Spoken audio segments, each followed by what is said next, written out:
कर्पूरगौरं करुणावतारं संसारसारं भुजगेन्द्रहारं सदा वसन्तं हृदयारविन्दे भवं भवानी सहितं नमामि।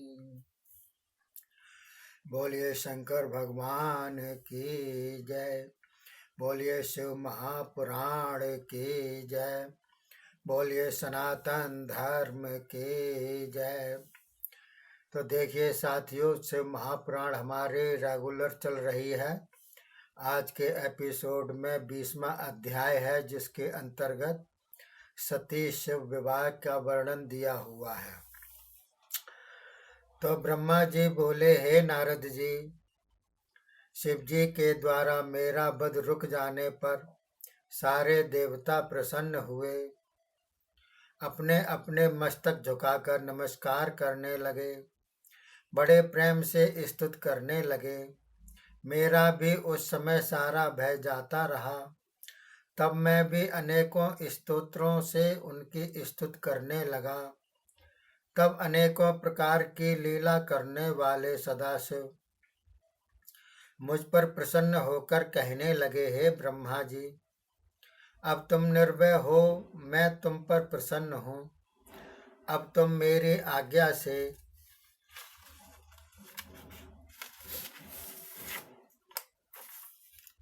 अपने सिर को हाथ से छुओ। जब मैंने उनकी आज्ञा से सिर का स्पर्श किया तो उसी रूप से ही सदाशिव मेरे सिर पर विराजमान हो गए। तब मैं लज्जित होकर उन्हें बार बार प्रणाम करने लगा और स्तुति करने लगा, हे भगवान, मुझसे महान अपराध हुआ है, कृपा करके क्षमा करें और मुझे इस पाप की शुद्धि का उपाय कहें, मैं इस पाप से मुक्ति प्राप्त करूं। इतना सुनकर सदाशिव बोले, हे ब्रह्मा जी, तुम इसी रूप से मेरी प्रसन्नता के लिए तप करो और तुम्हारा जगत भर में रुद्र सिर नाम भी प्रसिद्ध होगा। इस समय मैं, हे ब्रह्मा जी, जो पाप आपसे हुआ है, इस प्रकार का पाप तो मनुष्य स्वभावतः किया करते हैं। क्योंकि आपने मनुष्यों जैसा पाप किया है, इसी कारण तुम भी मनुष्य बनकर पृथ्वी पर विचरोगे। मनुष्य तुम्हें देखकर कहेंगे ही, अरे यह भी ब्रह्मा है जिसके सिर पर भगवान शंकर हैं। तुम्हारी यही दशा मनुष्यों को इस प्रकार के पापों से बचाएगी। वे दुष्कर्म त्याग देंगे, मुक्ति पाएंगे, और ज्यों ज्यों मनुष्य तुम्हारा यह पाप कहेंगे, त्यों त्यों पाप की शुद्धि होती रहेगी। और जो कामदेव से व्याकुल होकर तुम्हारा वीरपात हुआ है, यह वीर कोई भी साधारण नहीं कर सकता। तुम्हारा वीर 4 बूंदों का था। यही प्रलय रूप होकर आकाश में प्रलयकारी मेघ होगा। सदाशिव ने जब इस प्रकार कहा, तब तो उसी समय ही सब ऋषियों देवताओं के देखते देखते संवर्त, आवर्त, प्रस्कर, द्रोण नामक प्रलय काल के 4 मेघ गरजते वर्षा करते शिव इच्छा से आकाश में जाकर चारों ओर छा गए।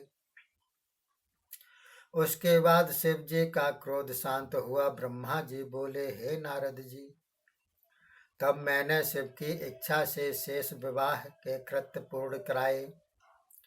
तब प्रसन्न होकर देवगण पुष्पों की वर्षा करने लगे, रंभा आदि अप्सराएं नृत्य करने लगी, गंधर्व गायन करने लगे, बड़ा भारी उत्सव मनाया गया।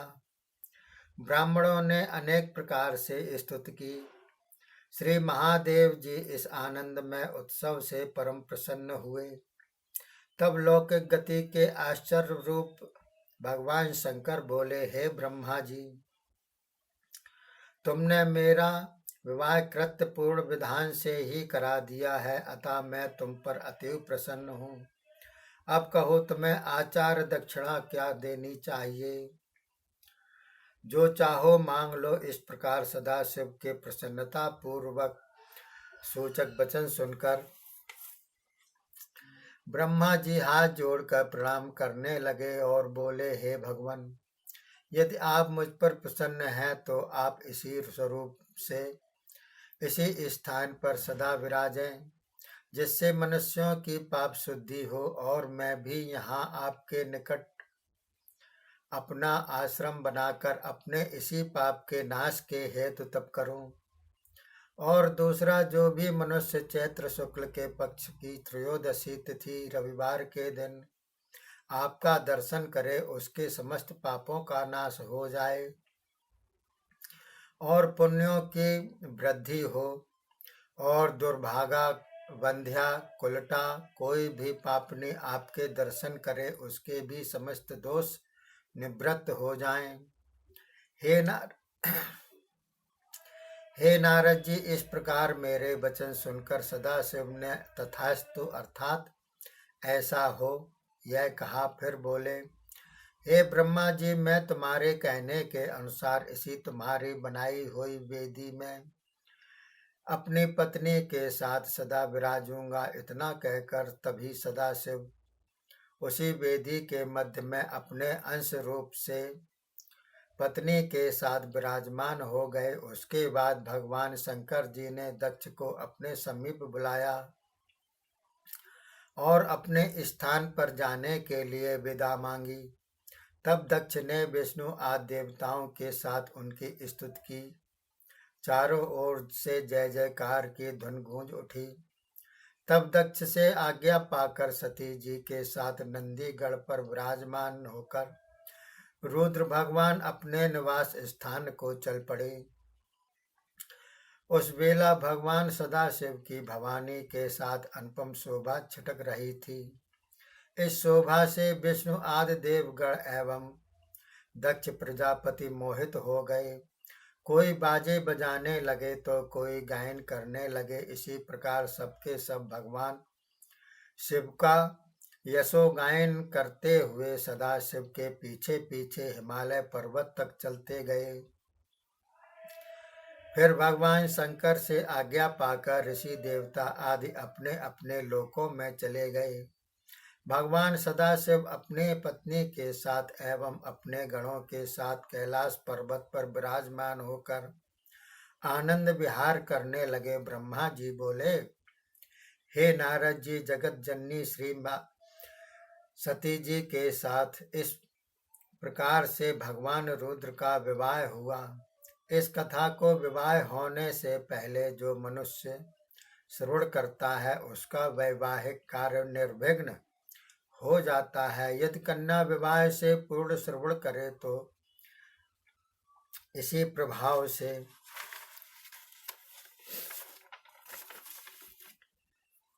वह सुशील, सदाचारिणी, पतिव्रता आदि गुणों से युक्त, सुख सौभाग्यवती, धन संतान से युक्त होती है। बोलिए शंकर भगवान की जय। बोलिए शिव महापुराण की जय। ये अध्याय साथियों समाप्त होता है। आगे 21वां अध्याय चलेगा, जिसके अंतर्गत श्री सती और श्री शिव का लीला वर्णन शुरू होगा। तो देखिए साथियों, मैंने आपको शिव महापुराण